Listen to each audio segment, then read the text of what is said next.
To make a quick video demonstration of the issues I am reporting to you as of this version of Universal Radio 0.0 2.2_ED. Some of these issues I reported previously. Some of these issues other people may have reported to you, but I thought showing some of them via video would make it easier to understand. So the first issue I wish to report to you is the delay in the push to talk. This is a significant issue for us. So I previously reported to you that you were unable to do a zipper in the with Universal Radio. If you are not familiar with what zipper is, this is when one pilot communicates to another pilot, and to confirm the receipt of that message or to acknowledge what they're going to do, the receiving pilot will double click the mic button. So in other words, they won't actually say to, as you very often see in DCS videos. This does happen, of course, in the real world when you've got, let's say, 4 pilots and the lead pilot gives an instruction to all 4, and then you hear 2, 3, 4 of each pilot confirming. But usually what happens when it's just 2 pilots is they will simply double tap the mic switch button. So the first problem is in Universal Radio, the only time you hear a mic click with Universal Radio is when you are receiving a communication. I should also hear a mic click when I am sending a communication. I'm going to use a different radio program to demonstrate that to you. However, that is only one problem. The more important problem is that there is a delay when Universal Radio is enabled. So first, I want to demonstrate to you that Universal Radio is not currently enabled. So as you can see, it is unchecked, and Aries radio program is also unchecked. When I click my push to talk, you will see very rapidly as I click it that the button lights up and goes off very quickly. So as you can see, I'm constantly tapping my push to talk, and TeamSpeak is very responsive to receiving the push to talk command. However, if I enable Universal Radio, and I will just restart TeamSpeak just to ensure that that happened cleanly. Connected. Now if I try to double tap the mic switch, you will see that it's not as responsive. So right now while I'm speaking, I'm trying to double tap the mic. So there is a very short delay introduced when Universal Radio is enabled. And that, besides just requiring me to wait to talk, it also prevents me from double tapping my mic switch in order to send an acknowledgement. So that is the problem with the delay. If that can be remediated, this would be excellent. That's issue number 1. Issue number 2 is the way you have implemented the KY58 tones. So what I'm going to do now is I'm going to re-enable Aries so that you can see how it should work. This is in accordance with my squad mates, some of which who actually work on the A10 in the real world as crew chiefs. So based on the feedback I've gotten, this is the way this should work. So first, now that I've got, let me just disconnected. Go ahead and restart TeamSpeak.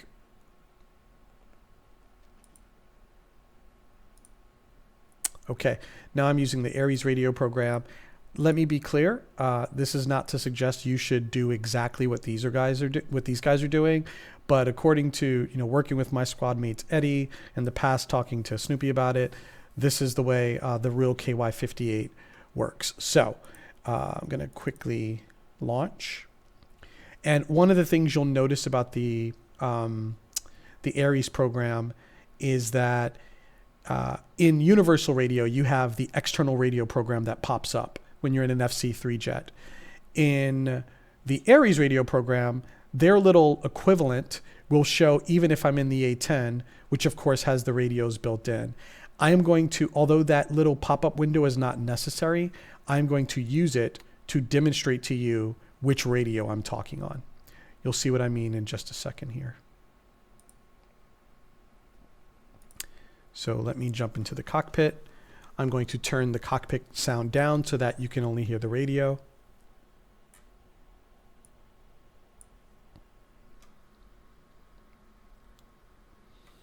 Okay, so we're dealing with a couple of different issues with the KY58 as you have implemented it. First and foremost, understand that the KY58 does not encrypt all of the radios simultaneously. It can only encrypt the UHF radio or the VHF FM radio. The VHF AM radio cannot be encrypted. So if you are looking at the KY58 panel inside of the cockpit, you will notice this CRAD1 and this CRAD2. CRAD1 corresponds to the UHF radio. CRAD2 corresponds to the VHF FM radio.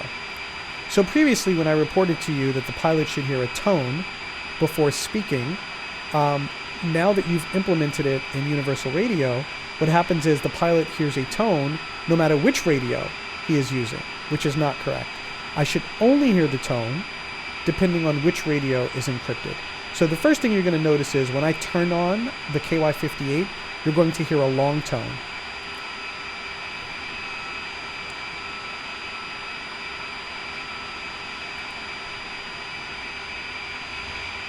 I'm not hearing the tone, not sure this is so funny. Just had this working and now it's not.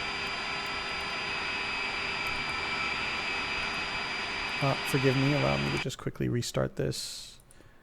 Literally just had this same exact problem and it was working.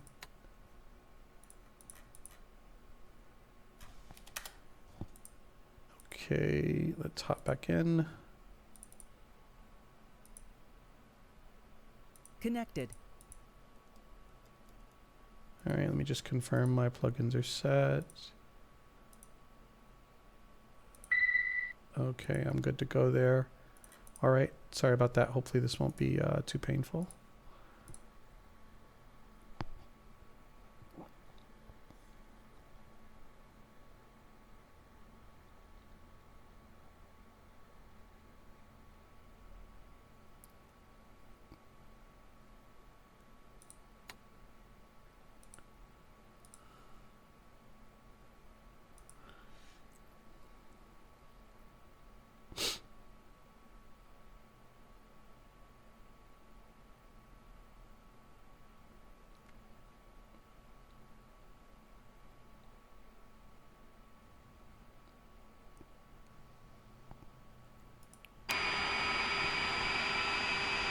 Okay. Now back in the cockpit, let me just test to make sure this is working. Okay, there we go. You are now, so by the way, notice that this is the pop-up I was referring to, which is kind of like the equivalent of the external radio in Universal Radio.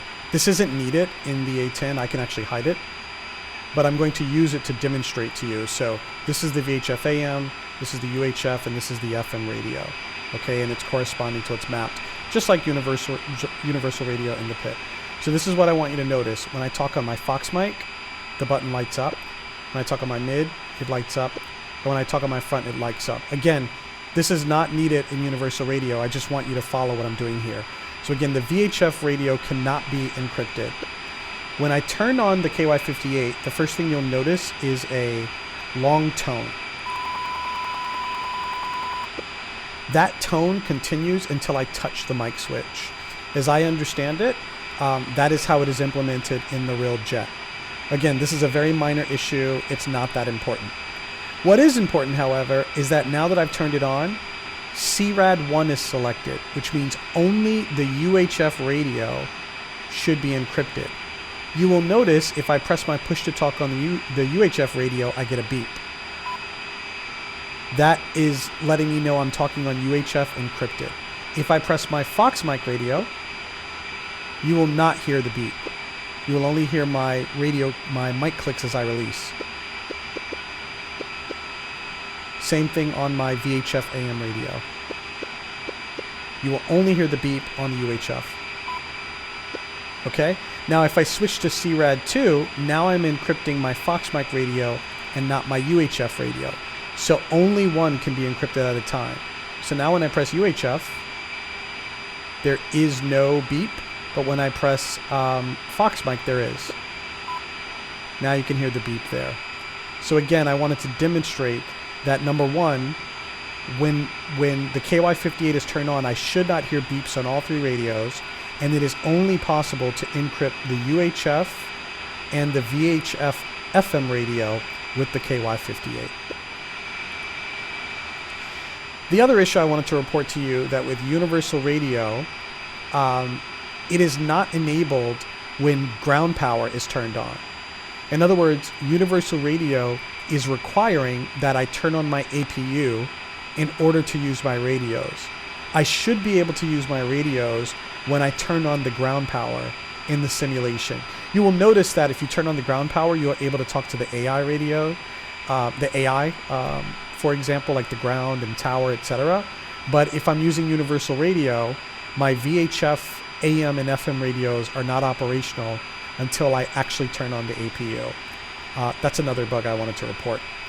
The final thing that I'd like to report is that in this one, I'm going to guess someone has already told you, and that is in the Universal control panel. Just pull it up here. Looks like there we go. In the control panel, the push-to-talks are backwards.